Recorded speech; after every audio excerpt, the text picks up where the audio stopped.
Welcome back, everyone. You're listening to The Spectrum on WUSB Stony Brook, and you just finished listening to the new album, Retrograde, by Crown the Empire. We are now joined by one of the members. How about you introduce yourself and tell what you play in the band? Hello. I'm Andrew. I sing in the band. Okay, we're going to start off with some simpler questions for you guys, and we're going to talk more about the album in depth, talk about some lyrics, some symbolism, and a bunch of other stuff. So, Cool. some of the stuff I wanted to start with was what you've been listening to lately. Okay, cool. Maybe a shout out to some local bands or some other stuff. No, this guy actually, you know what? I got startled by this dude today in a local band who ran up and gave me his album, but he hit me. I got in a fight the other day, and so I have a huge scratch on my back, like a big open scratch, and he ran up and poked me, like, not only, like, in it, but, like, in it. Like, it hurt so bad. So he's like, hey, dude, and I just screamed, fuck, as loud as I can, because he startled me. But, no, I will not be shouting out that band. Oh, okay. I've been listening to the new Suicide Squad album. That's really 21 good. Pilot song. With the 21 Pilot song, with that whole music the 21 video. Pilot song is good. Oh, yeah. That was a great music video. Well, it comes out next week. It's 20... Yeah, it comes out around like a week and a half. So today, to the audience listening, we're pre-recording this. Crown's busy on Warped Tour, so we're doing this on, I believe today's the 22nd? 21st. Okay, so the next question I wanted to talk about, what are 3 bands you would tour with? If, like, it could be any band from, like, any century. Could be small, big. Let's do, Mozart, Pantera, OG Pantera, and, who's the girl that does Friday? Rebecca Black? Rebecca Black, because why the fuck not at that point, you know? Who would be headlining, Mozart or Rebecca Black?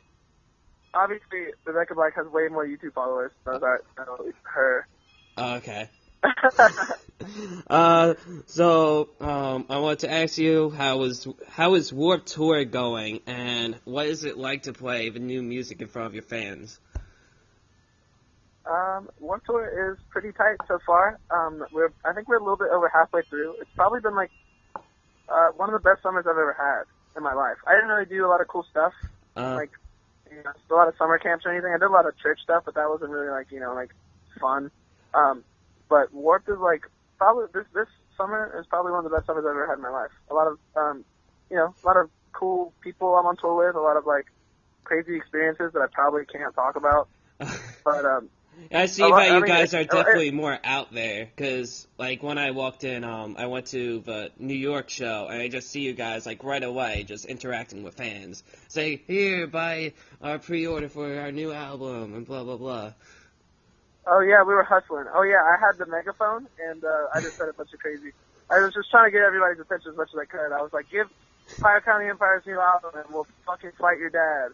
Or, like, buy Crown the Empire's new album and you'll never have to wear sunscreen again. Or just shit like that. Just, hustling. You gotta do what you gotta do. Every number counts, especially, in this day and age. Alright, so we're going to get a little bit more serious now, because I know you're busy. So we're going to start with some album questions. Not song-specific. We'll talk a little bit song-specific later. First, I want to talk about the name of the album, of course, Retrograde. So I wanted to know, why did you pick it as the title of your album, then use kind of a kaleidoscope image as the cover art? How do those two things intertwine? As an idea. The two they kind of came hand in hand. We were in a weird spot as a band, coming off our second album. Touring off of it for 2 years, we've been doing it. We got tired of playing the songs, and kind of it felt like, I don't know, it felt like a 9 to 5, it felt like a real job. Yeah. It wasn't about the music, it was about just playing the show and getting it over with, and like hopefully not getting in a fight with the band.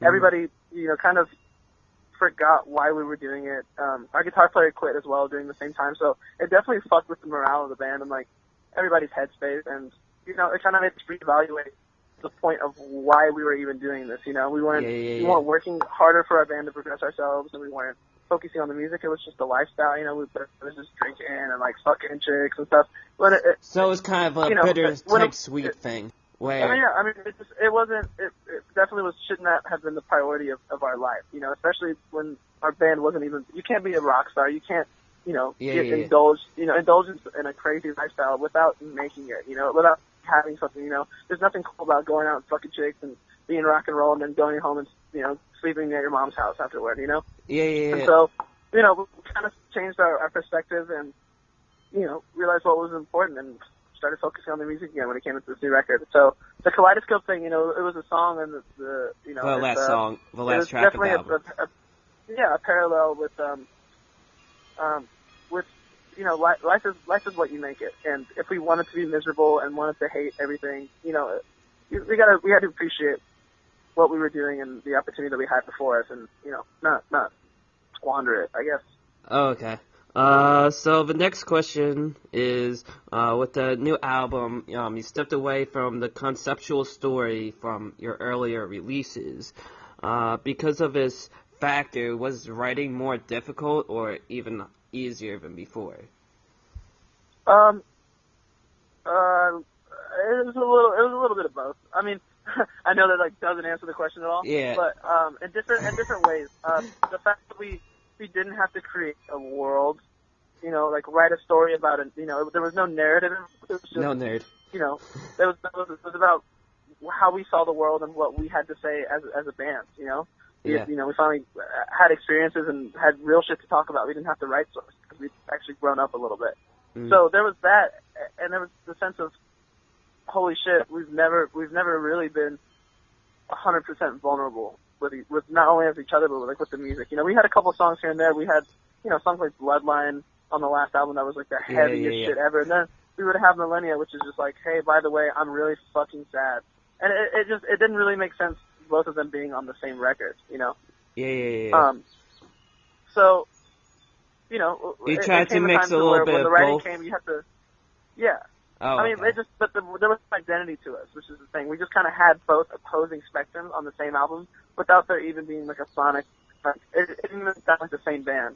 And so, you know, that was another aspect that we actually went into the writing process that made it too, is how do we set ourselves apart and make ourselves a unique band. You know, you want to hear a guitar part or a drum fill and be like, oh shit, that's obviously Crown the Empire, and that's something that we hadn't had before. So it was, you know, there were a lot of different fronts and a lot of different things. Because listening to you guys made it easier, and, you know, guidelines that we didn't really feel like we had to follow.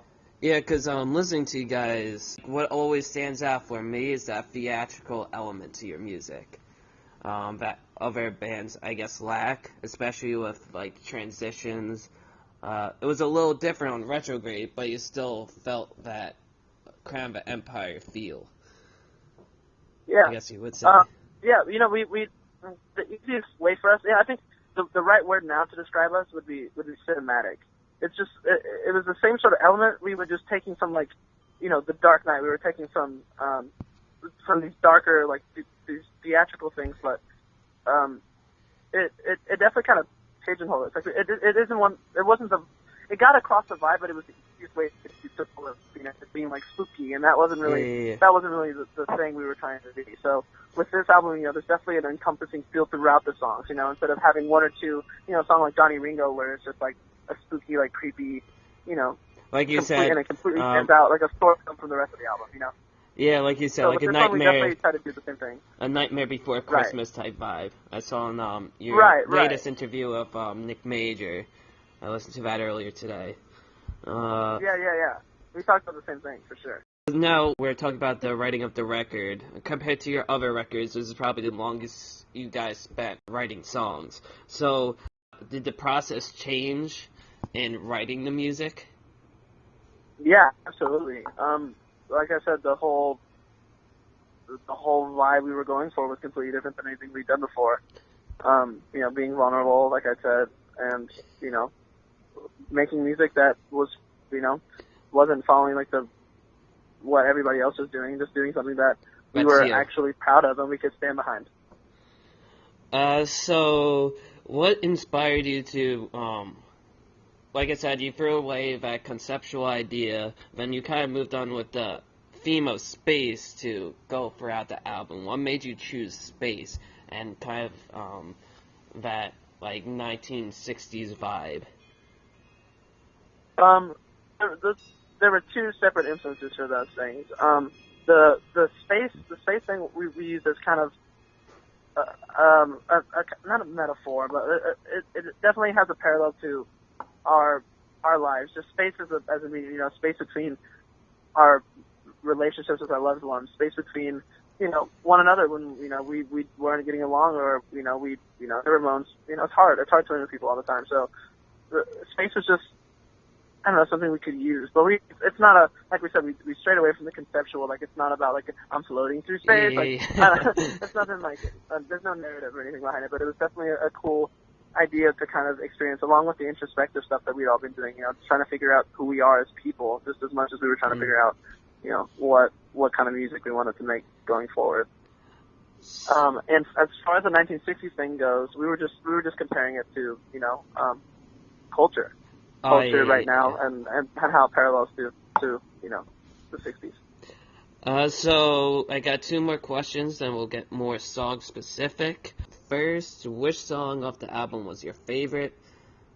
And man, if you can pick like one song, meaning wise to you, that'll probably work. Okay.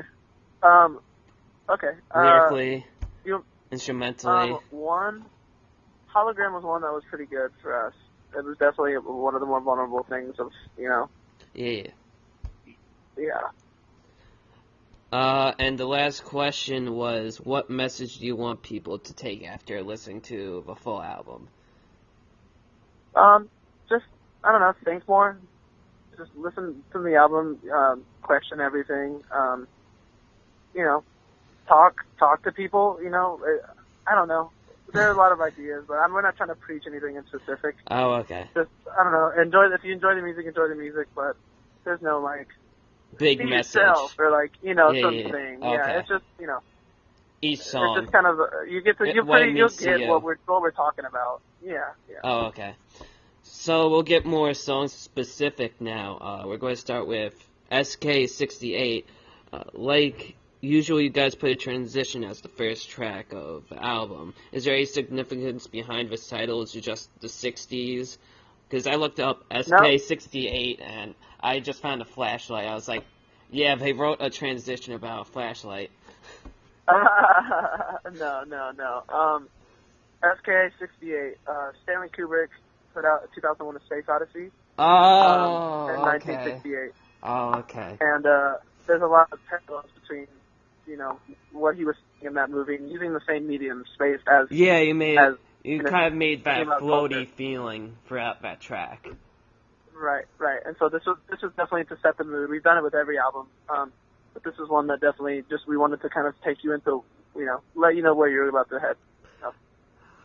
So the next song I wanted to talk about was Zero, your first single that you guys released. We'll kind of talk about the music video. Did you guys take a different approach in making this compared to your other videos because of the symbolism and metaphors you put into it? Yeah, it was definitely just a completely different approach. We've done this, we'd hired a bunch of different directors from different countries and stuff like that. And this time we just decided to keep it within the family. We came up with the ideas ourselves, and we made it happen. So it's definitely a weird, crazy video, and definitely stands out, I think, amongst the rest of them. But and we kept it in the family. It's pretty cool. Well, two of them that really got my attention was the part when the lyrics go, "We're taking back our lives for the first time." Then Brandon drops the phone on like chessboard, and 10 seconds later you have kind of a younger self giving you the kaleidoscope. Oh, yeah. So can you go into detail what those two things represent? Oh yeah. Well, the phone thing on the chessboard.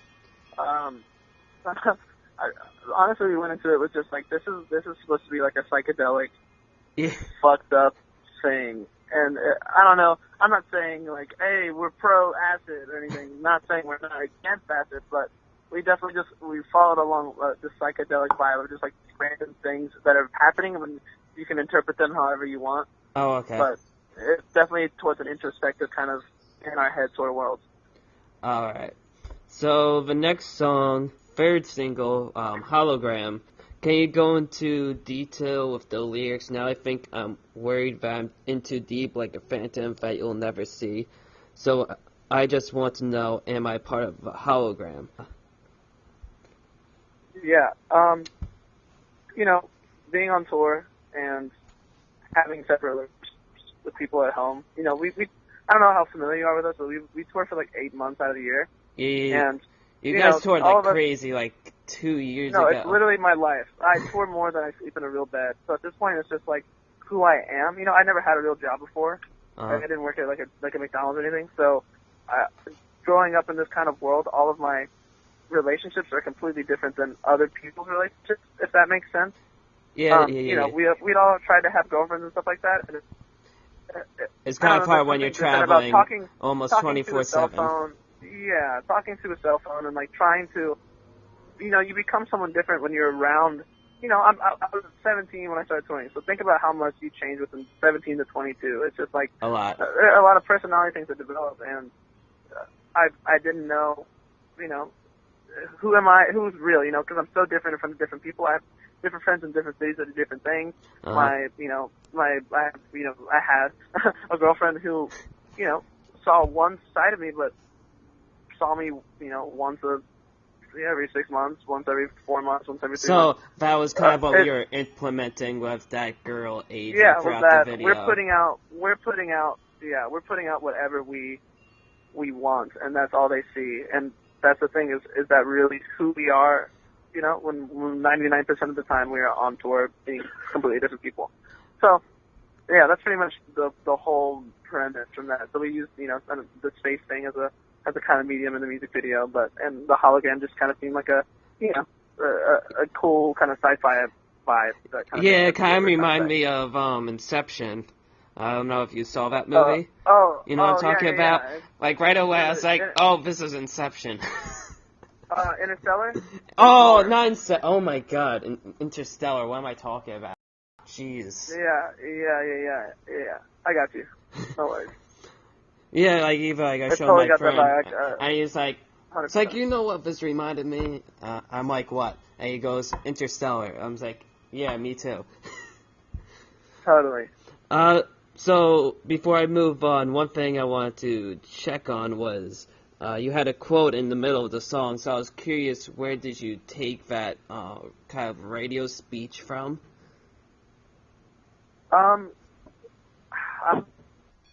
Yeah, I couldn't tell you. We probably went through like 1,000 different speeches and different things that, you know, pertain from, you know, to the album and to the song from the 60s. Oh, okay. And I think it might have been JFK, but I couldn't tell you off the top of my head. So the next song I wanted to talk about was The Fear Is Real, another transition on the album. It was probably one of my favorites. It was cool because how, like, you say you're trying to vibe away from that spooky, but it gave that spooky vibe. Kind of like that Jack in the Box, just like what you would hear in, like, early horror movies. So what into the production of this song?